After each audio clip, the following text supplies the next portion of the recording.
welcome to my channel, In Search of Wonder. My name is Anne, and this is my weekly wanderings, where I take you through my week, Saturday to Friday, and show you all of the things that I'm reading, and the fun things that I'm doing, and the moments that I take to stop and wonder a little bit. It is Saturday, November 1st, and I'm getting started with this weekly vlog, and I'm thinking about what goals I'm going to accomplish, what I'm going to read this week, what I hope to read, and what I've already read. Yes, I've already read something. Let me tell you what I've already read. First of all, for Victober, which was October, for anybody who is keeping track, I had wanted to read, among other things, some poetry by Alfred Lord Tennyson. And so I didn't get to it until today, which is November 1st. So technically not in October, but that's okay. We're not going to confine ourselves to October for Victorian reading, and I finished it today. I read Enoch Arden from this lovely vintage book I have that is all of the works of Tennyson. Tennyson is one of my favorite poets, and I haven't read him in a really long time. So, well, that's not true. I've read The Lady of Shalott fairly recently, but I wanted to read more, and I wanted to read some of his poems, long-form poems that I had not yet read. So today I decided to sit down and read Enoch Arden, and it was a beautiful poem. It was sad. It definitely made me tear up at the end of the story. Very sad. But it was so beautifully but engagingly written, and it's very accessible. I am not a big fan of poetry that's so obscure in meaning and symbolism and imagery that you can't get anything out of it without, getting some assistance with it, like having somebody help you with the symbolism and imagery or whatever. Well, I'm sure there's symbolism and imagery that, just went right over my head in this story. I still managed to get a lot out of the story and a lot out of the writing of the poetry and the structure of his phrasing and everything, that it was very easy for me to read and enjoyable for me to read. And I loved it. I loved the story of Enoch Arden. It's a story of three young people, Annie and Philip and Enoch, the main character of the story. And they're orphaned at a young age, and they grow up in this fishing village, or this village off the coast of England. And as they grow up, both of the boys fall in love with Annie, but she ends up marrying Enoch Arden. And from there, their story takes some turns that are bittersweet in many ways. And all throughout it, there is woven this really strong faith in God and a reliance on God and on his leading and on his care and on his provision. And I really love that it was so beautifully told. I love also how Tennyson, the way that he wrote the poetry, he would use some word repetition, which could, I guess, be ineffective in poetry. It could be trite or elementary maybe, but the way, or even like gimmicky, but the way that he did it in this poem, just, it emphasized the right thing. And it just, I don't know, it just added an extra element to the storytelling and to the feel of it and to the mood of it that I really enjoyed it. So I was very engrossed in the story as it was being told. In this book, which is printed like with double columns on each page, it was like 15 pages long. So not super long, but not a super short poem either. Very, very enjoyable. I definitely recommend, if you have half an hour, 45 minutes to sit down and just immerse yourself in that story. It was a wonderful read. Did make me a little teary-eyed, but I enjoyed it. So that was my first read in November, and November is off to a great start. The books I currently am reading are Assaulted Caramel by Amanda Flower and Shirley by Charlotte Bronte. Two very different books, to be sure. Shirley, I am just reading a chapter a day, but I am about 25 to 30% of the way through it and really enjoying it. This one is a bit of a heavy story though, because there's it's set during the time of the, what do they call it? The Luddite Rebellion in England, where you have the beginning of the industrial age, and the mills and the factories that, like, they're beginning to use machines more than humans to do the work for them. And so the people, the craftsmen and the factory workers who used to work in the factories are getting laid off, and they're not able to feed their families, and there's just unrest. And it's a really difficult situation because you have the manufacturers who are losing money unless they invest in this machinery and speed up their process. They're losing money to all the other manufacturers who have already adopted the machinery.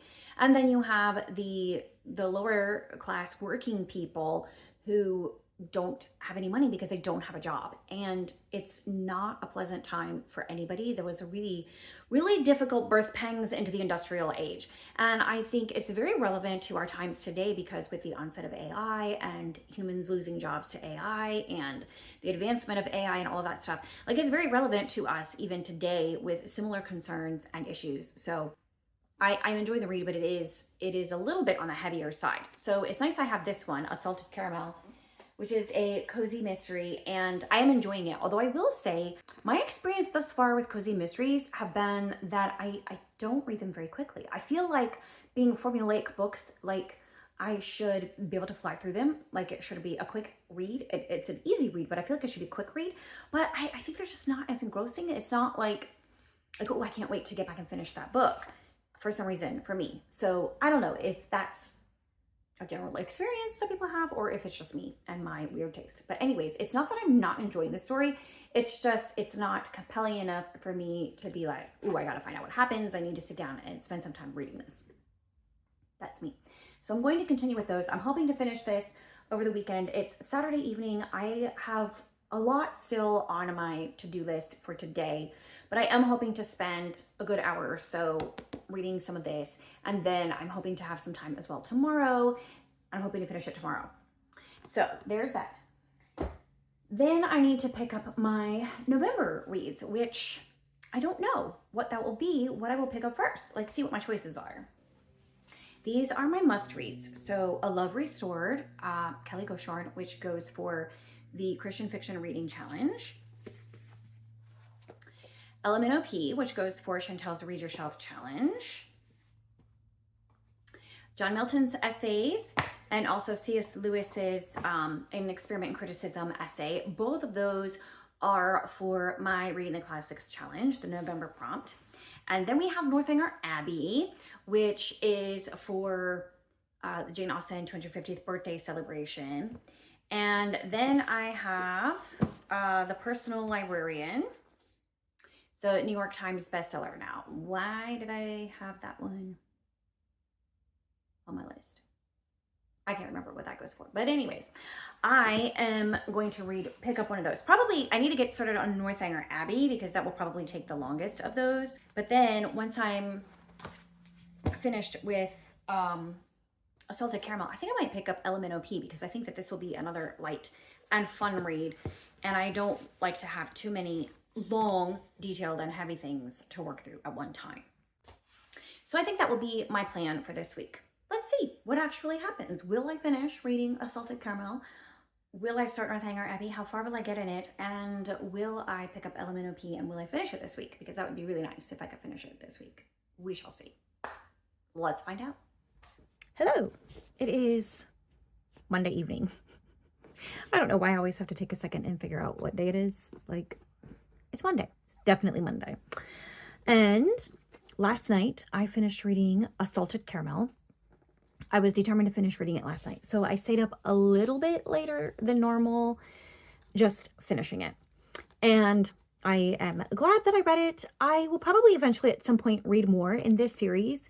I was pleasantly surprised that there was a strong faith element in this story. Now, the family is Amish, so that's part of it. That gives a context or a basis for it so that it's not out of the realm of possible or ordinary, and so it doesn't come across as fake or contrived or anything. It's actually pretty well done in that way. And so I looked it up, and Amanda Flower is definitely a Christian and does try to incorporate faith into her stories to the extent that she can. I mean, I think it's regular market, secular market. So, I mean, Kensington is the publisher, and they have like Christian imprints, but I don't think that this is under the Christian imprint as far as I know. So anyway, I liked that. I liked that she had those Christian faith elements. It was interesting. And it has all of the typical elements of a cozy mystery. The best part for me in that regard was the polka dotted pig. If you know, you know. I thought that that was pretty humorous. And I liked our main character. She wasn't like amazing or, you know, like this really awesome character that I'm going to remember forever kind of like, but I liked her. I liked her love interest, who was a detective, and I liked the detective's mother, who was also a very interesting and unique person. I liked the relationship that our main character had with her grandparents, and there were some holes in the plot regarding the mystery, the murder mystery, that one thing in particular that was just never explained and didn't make sense. I guess, I mean, I guess maybe it was explained, but I feel like it was a little thin. I don't know. Anyway, it was pretty good and I enjoyed it. I will read more of these cozy mysteries at some point, but I find that, I don't know, this cozy mysteries, I don't know, I feel like are not like 100% my jam, but I also don't dislike them. So it's kind of like a ambivalence there. Like it's fine.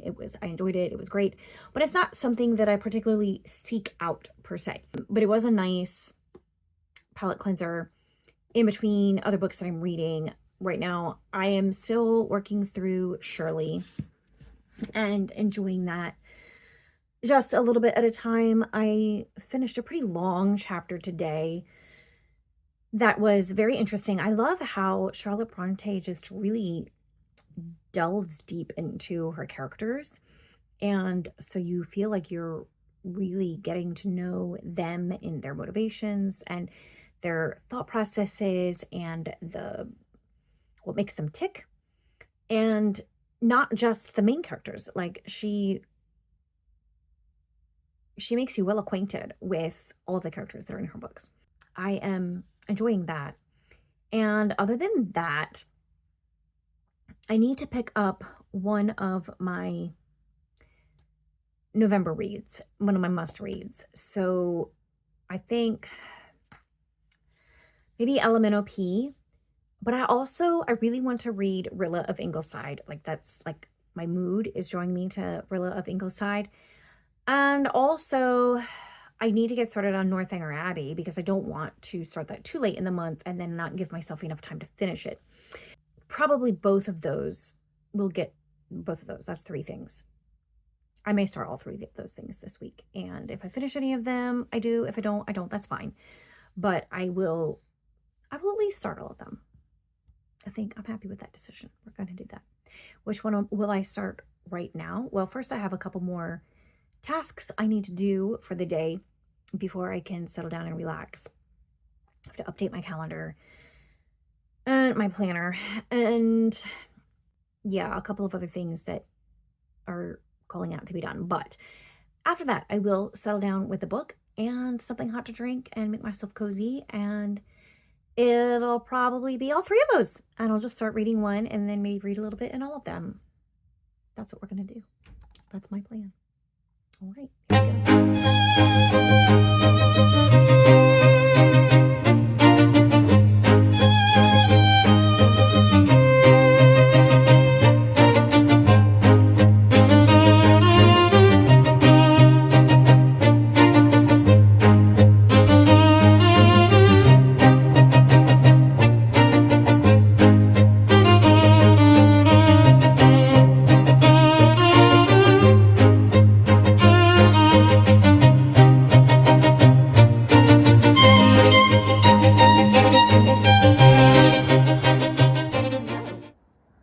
Thursday afternoon, and it is time for a little reading update. I made myself a pumpkin spice mocha, iced mocha, which is an interesting combination of flavors to be sure. But pretty good. I used the pumpkin spice flavored coffee from Trader Joe's, and I made it extra strong. And then I have some low carb chocolate sauce that I had made. previously. And I mixed it with some half and half, and then I shook it all together with ice, added a little whipped cream at the top. It's very nice. It is a beautiful fall day here. Not too cold, but not hot. It's like upper 60s, maybe crossing the line into 70, but it doesn't feel like that. So I think it's in the 60s, but it feels nice. The sun is shining. Glorious day. And we had an early dismissal at school today because the high school has their autumn ball this evening. And what it is the first quarter of the school year, they have protocol classes where they learn etiquette, whatever, and then they also learn some ballroom dancing. And then they get a chance to practice what they have learned at the autumn ball, which is tonight. So there is an early dismissal, so they have time to get ready to go to the ball. So that's tonight. And so I got to go home early and enjoy this beautiful afternoon. And I'm also off tomorrow because it's parent-teacher conference day, and I do have to go as a parent tomorrow at 9 o'clock, which is just cruel. But anyways, I have a parent-teacher conference tomorrow. Otherwise, my day is free, and I'm planning to do laundry. It's very exciting. And catch up on some other housework and some other things. So, and of course, a little bit reading in there, hopefully. That is what I have planned the next couple of days. As for reading, I was able to finish just now Ella Minnow Pea by Mark Dunn, which was on my TBR. It was on my list of 4 must-reads, but I can't remember what for. Oh yes, it was for Chantel's Read Your Shelf Challenge for the prompt food, because there is a pea on here. And I really enjoyed this. Okay, so it's not what I was expecting. When I heard people talk about it, I always only heard them talking about the actual story of what happens in the story. And I thought that it was kind of, I don't know, like childish maybe. Like it seemed like the sort of story that belonged in a children's book, perhaps. And honestly, it would make a fun children's book. It would be kind of tricky, but I think it could be a fun, like, picture book, taking the very basic concept of the storyline without all of the possible, ramifications or whatever. Probably it would get too complicated for small children, but it was much more than that. In fact, from the beginning when I started reading it, it was giving me very strong Animal Farm vibes by George Orwell, which is a dystopian, but because it's set in a farmyard with talking animals, it feels very satire-like and very funny. And although it has dark aspects to it, there's not really as much darkness in this one. I mean, the way that it's told, it doesn't have a dark edge to it. There is a bit of a dark edge, in my opinion, in Animal Farm, but it also has that satire, funny, talking animal context that makes it a lighter read. It's nowhere near the heaviness and darkness of 1984, for example, which is a much darker dystopian. This is definitely dystopian in the Animal Farm's sort of variety, where it's funny and satirical and engaging and humorous and witty and all of those things, and a delightful read. But at the same time, there are terrible things happening in the story. Terrible dystopian sort of things. And it is a caution on tyrannical governance. It is a caution on censorship and all of that sort of things. There's a lot packed into this amusing story, or I should say story that is amusingly told. It's not necessarily an amusing story, but the way that it is told in a very amusing way. And it's also incredibly clever.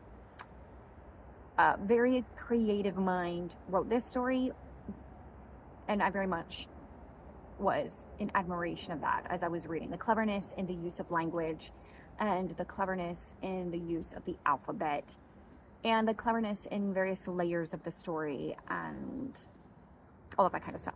I really enjoyed it. And yeah, it's very clever, it's very amusing, it's very funny, and it's a quick, engaging read. So I do recommend this.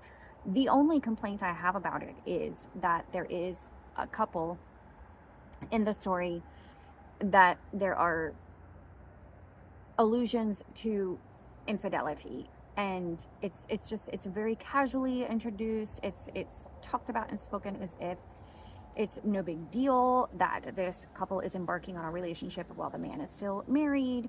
And I dislike it when infidelity is just so casually introduced in a storyline. I strongly object to that. I think it's very,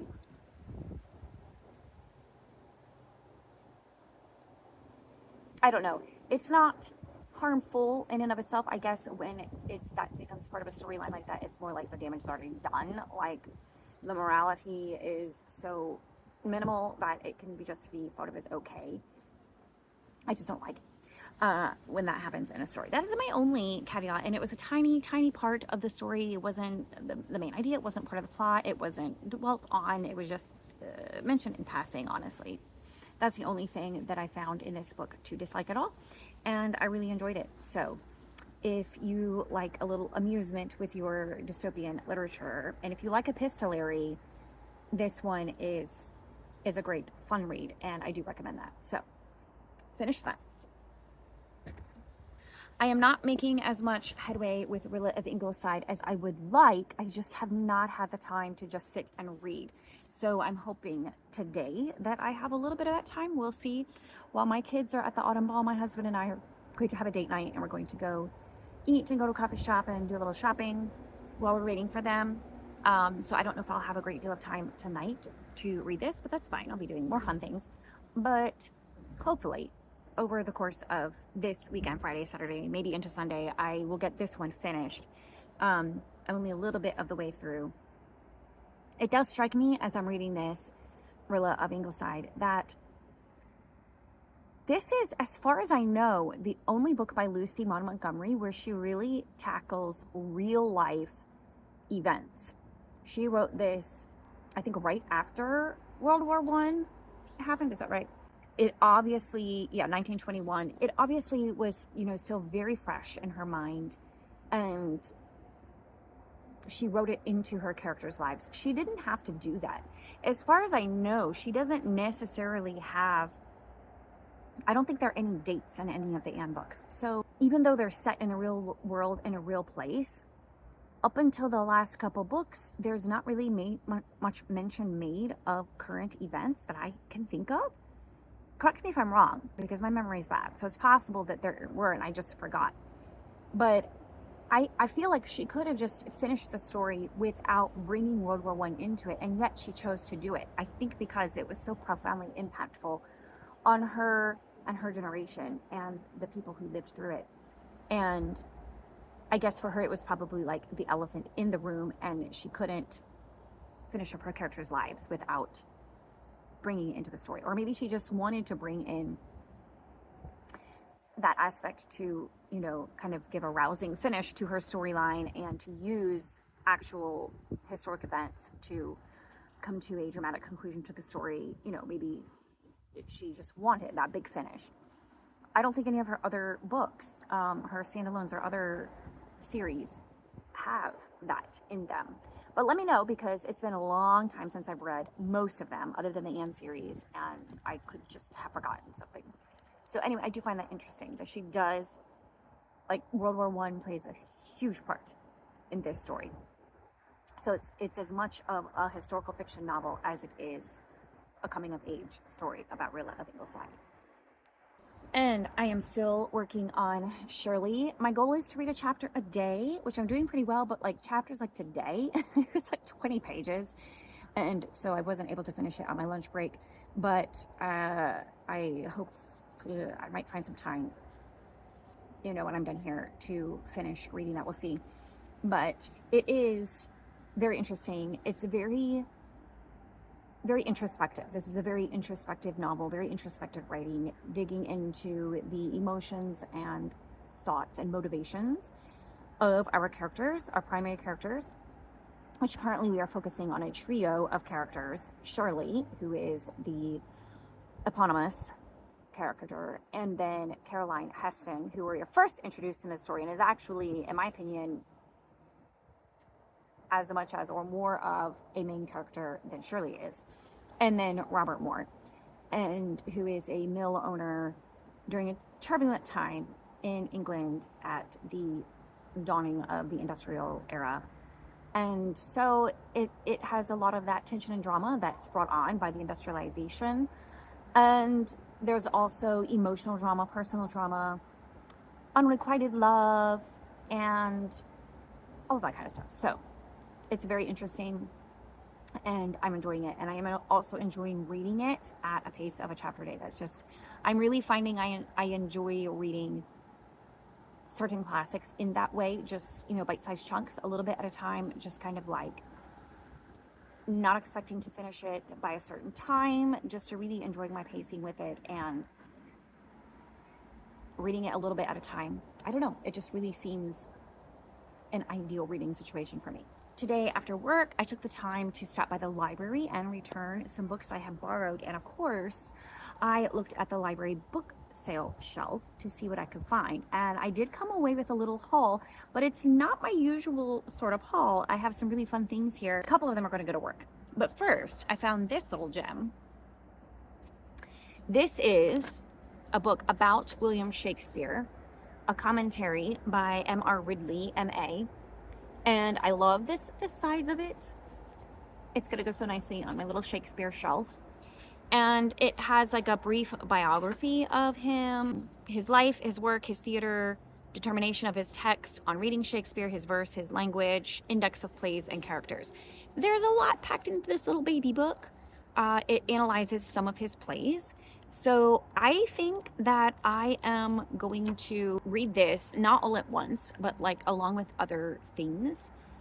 Like when I pick up a Shakespeare play, I might read like the first chapter about his life with a brief biography, and then the next time I read one, I might read about his work, and then also I will read the analyses that are contained in this book. It's not all of them, it's like 10 of his plays have analysis in them in there. Anyway, so I kind of like just read it as I go along, but I love this cute little size of book. Oh, and I forgot to tell you the coolest part about it. As I was looking at it and debating if I should get it or not, what clinched the deal for me was this little sticker. Can you see that? Focus, focus, focus. Everybody focus. Put it in front of my face so it's not focusing on my face. Okay.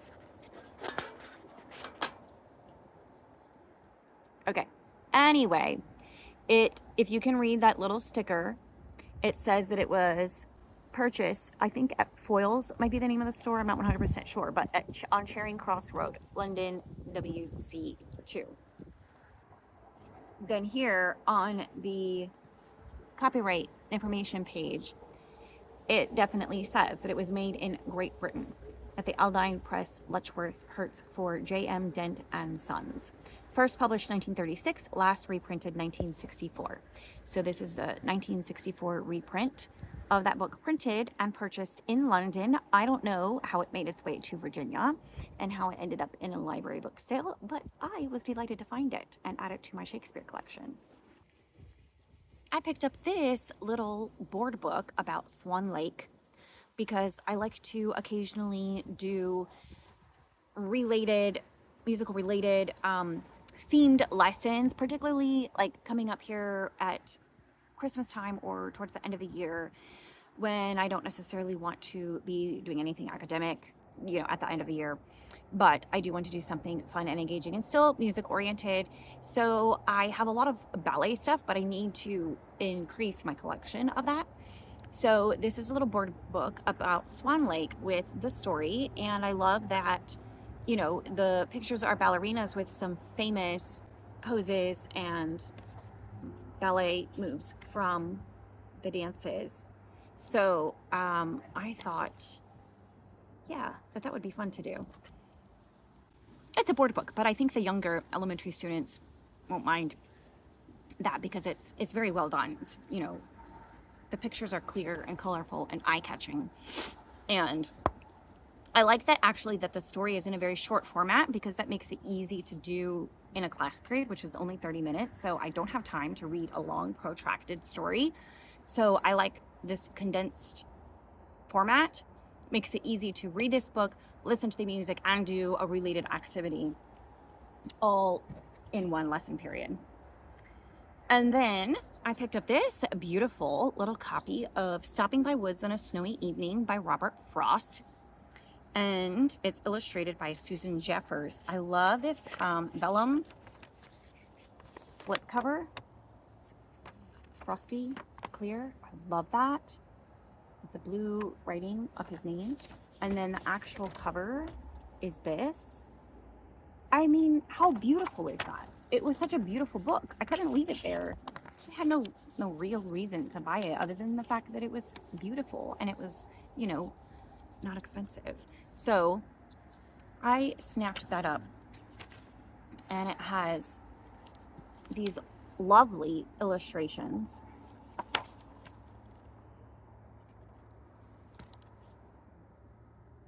Gorgeous.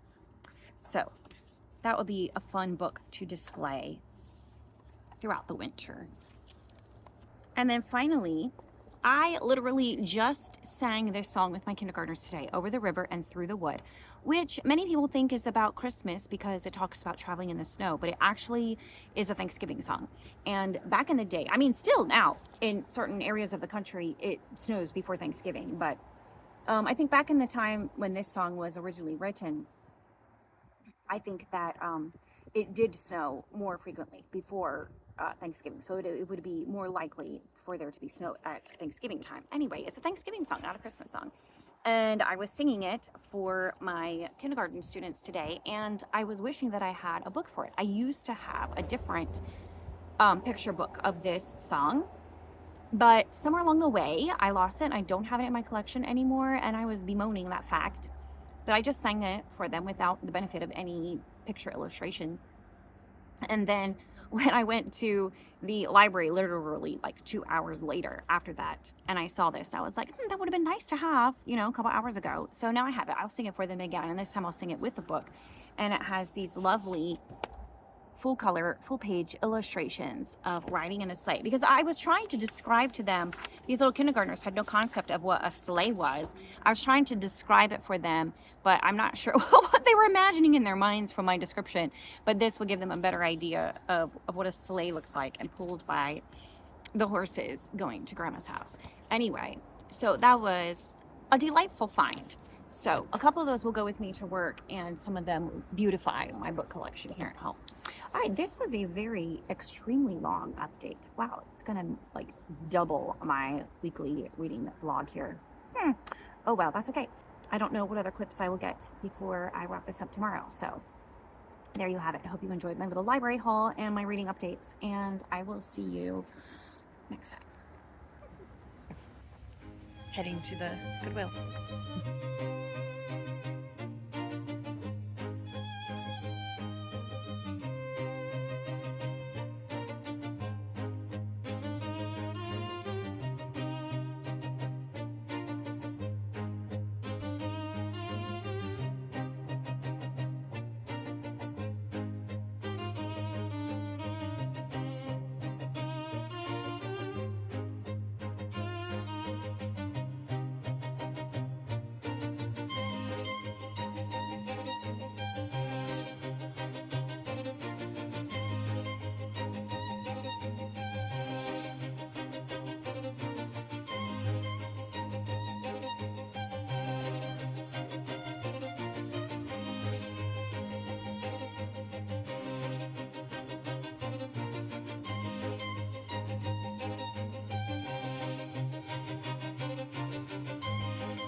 Hello.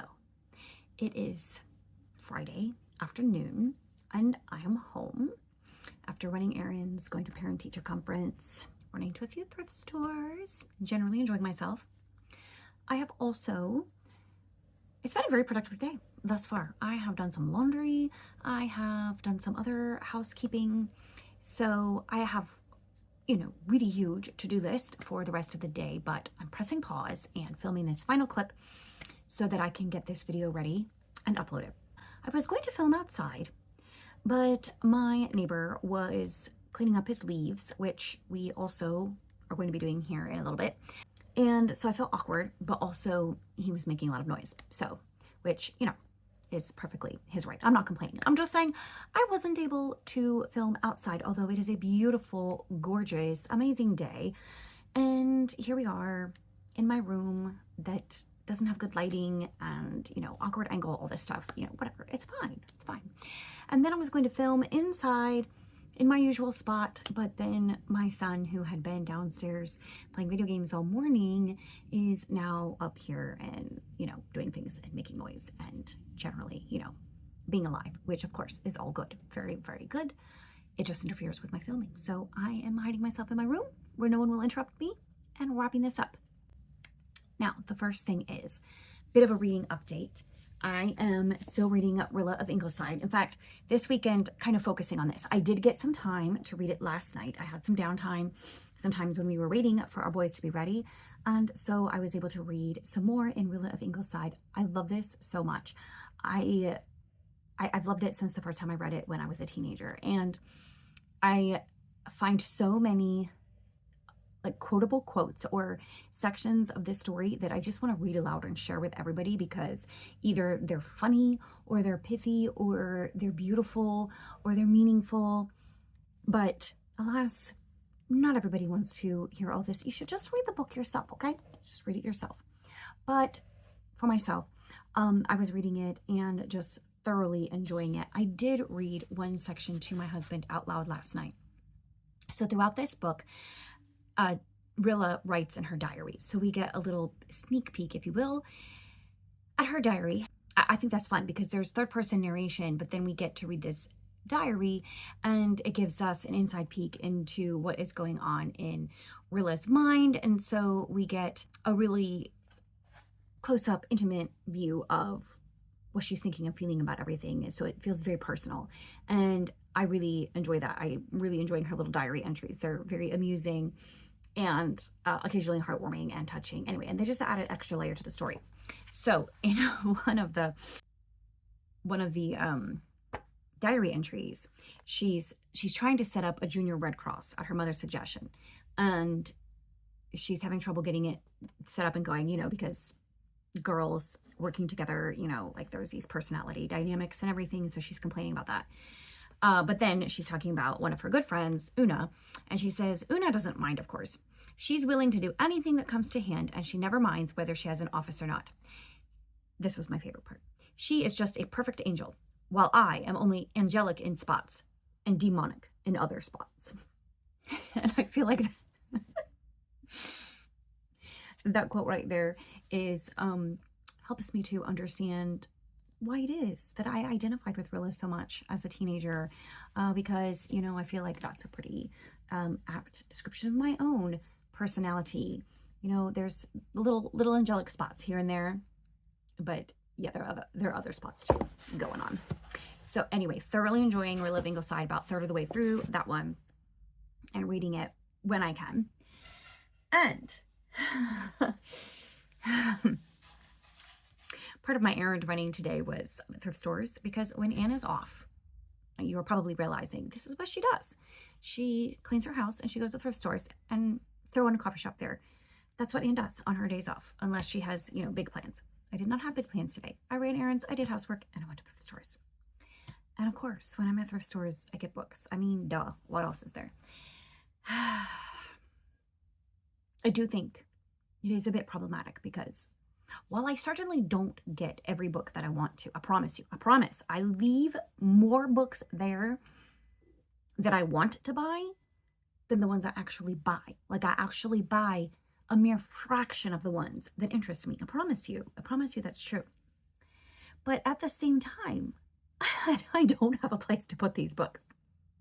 And I am not reading the ones I currently have at a rapid enough pace to replace them, like to get rid of books and then, then have empty spots where I can put these ones that I am acquiring. It's a problem. So yeah, I'm gonna have to fix that. I don't know how. I don't really have any more place to put shelves, so I gotta work with what I got. So either I have to read faster and get rid of more that I'm reading, or I'm going to have to do another, purge. Or I might have to give myself a system like if I don't read a book within a certain amount of time, like a year or whatever, then I need to get rid of it. Or if I buy a new book, then I need to get rid of some books. Like I'm going to have to give myself a system. So I'm going to have to think about that.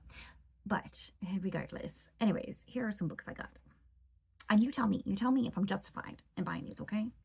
First of all, this one is a replacement book. So I have this copy of One Day in the Life of Ivan Denisovich by Solzhenitsyn. And I've not read it yet. I started it, I don't know, earlier this year. And I wasn't in the mood for it.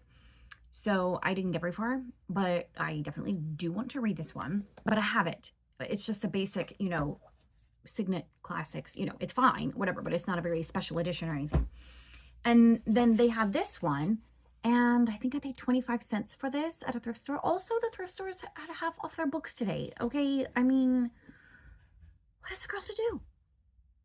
What was I meant to do? I had to get that. Anyways, 25 cents. So I just like this copy better. And I like that it's a little bit bigger.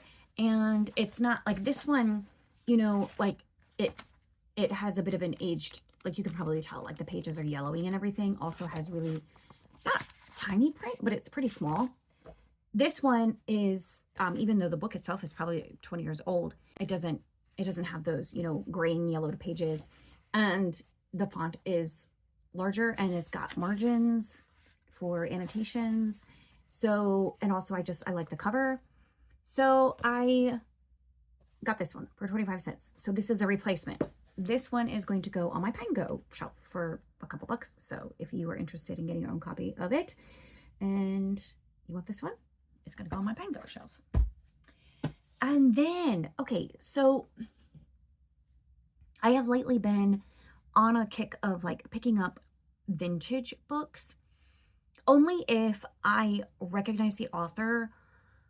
Either it's one I've read before, or I've heard other booktubers who have similar taste to me have mentioned it, or I know something about the author. Like, I don't just randomly pick up any vintage books because I don't know if I'm going to like them or not. But ones that are in good condition also. Like, I don't just pick up junky looking ones. Ones that are in good condition, authors I know have read, or, am interested in reading. I like to pick those up because I feel like a vintage book has earned its spot on my shelf. A lot of the other books, like, they're a dime a dozen. They'll come, they'll go. I might read them, I might not. I might read them and I probably won't remember them. But there's just something about a vintage book that's been around for, a good 50 years or whatever, or 30 years, give or take. And it's still there, and I don't know, there's just something about it. Anyway, this particular book I've never read.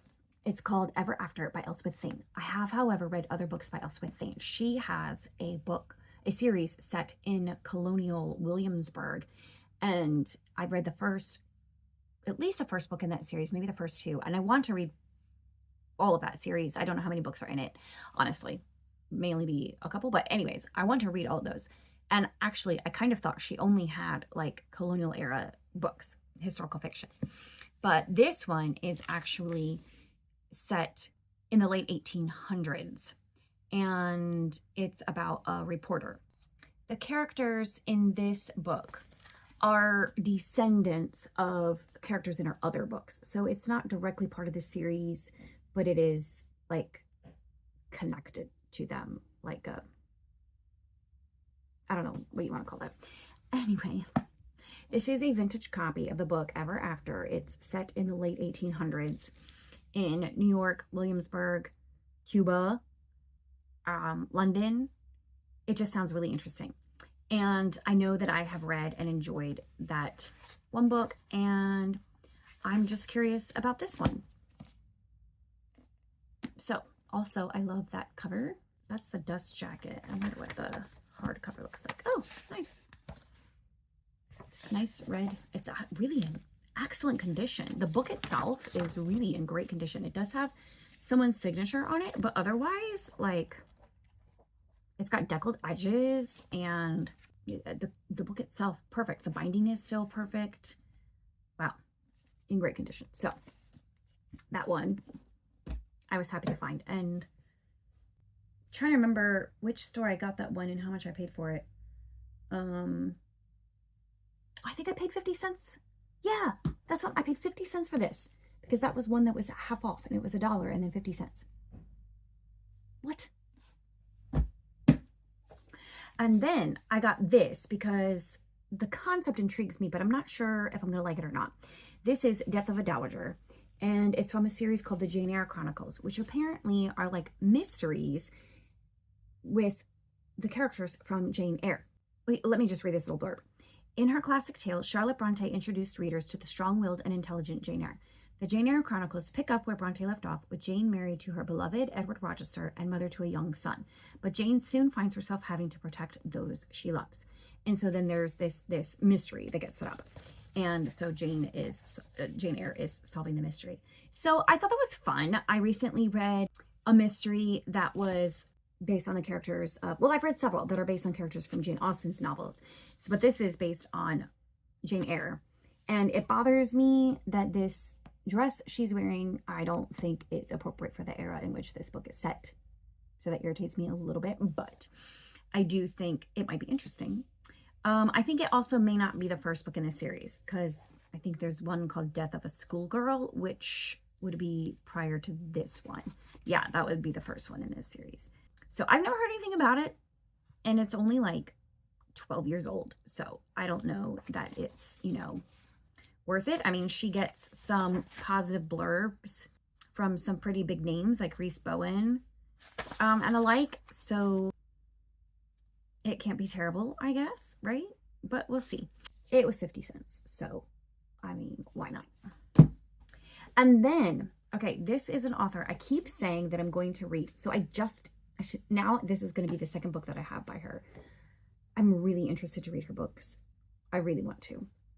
But again, $1 at a thrift store. And were these half off? These were half off too. Yeah, all books immediately. 50 cents. Come on now. And this is in perfect condition. I was half hoping it would be signed because the author is local. And I thought, well, maybe she would have signed it for whoever bought it. But no. Anyway, this book is in like amazing condition. I don't even know if anybody read it. And this is also, I think, her most recently published book. When is this one published?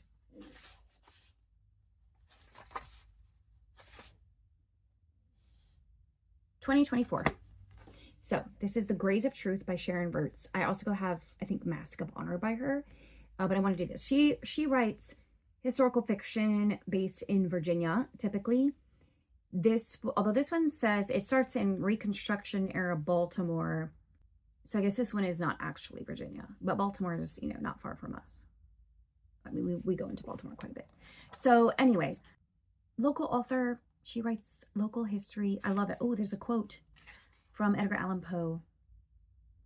Deep into that darkness peering, long I stood there, wondering, fearing. Anyway, so I chose carefully. I didn't just willy-nilly pick up random books. I chose carefully. I'm happy with the ones that I have. I just need to find room on my shelves for them. I am probably going to unhaul Minnow Pea because as much as I enjoyed it, and this one I'm struggling with, like some books to me are like, okay, I want to keep this. Other books are like, I enjoyed it. It was fine, but can't keep it indefinitely because I don't have room on my shelf. It's not something I'm ever going to reread. So that's kind of my thing. Like if it's something that I'm going to ever reread, or if it's a book that I feel like is important and valuable enough that I want to keep it in my collection, then I keep it. Otherwise, even if I really liked the book, I will unhaul it. So I'm thinking of unhauling Minnow Pea, so that also will end up on my Pengo. And again, it won't be very much because it's got a red mark like from a library discharge or something, like a red mark from a permanent marker on the bottom of it. And it does have a sticker, a price sticker that I'm not going to bother taking off. Otherwise, it's in excellent condition. There's no markings in it.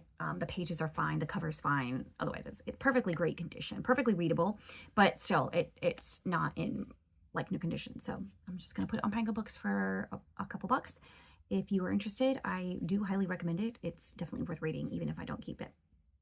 Also, I just wanted to say, in my last weekly reading vlog, I mentioned that I am going to be, and I still am going to be, removing some of the blind dates with books that I have on my Etsy shop. I will be replacing them at some point this month as well with fresh merchandise, but I will be taking the ones off that are there. So I mentioned that last week, and I am so thankful that some of you went and purchased some. You should have received them already, so I hope you enjoy. I hope that you like the selections that I made, or if you're giving them as gifts, I hope whoever receives them enjoys the choices. Those are all books that I have read and loved, so I hope that you and or your friends and loved ones love them as well. So thank you so much for that. Also, thank you so much to everybody who so enthusiastically responded to my reading challenge for 2026, and those of you who purchased both printable and hard copies of my reading journal that I designed. Also, the hard copies have been sent, and except for one, everybody should have theirs already by this point. So I hope you enjoy them. I hope that you find it worthwhile and that you have fun on the reading challenge this coming year. And just thank you also for supporting me and my channel. And I just really appreciate all of you. Big heart for everybody. And with that, I will wrap up this rather lengthy weekly wonderings, and I will see you next time. Bye.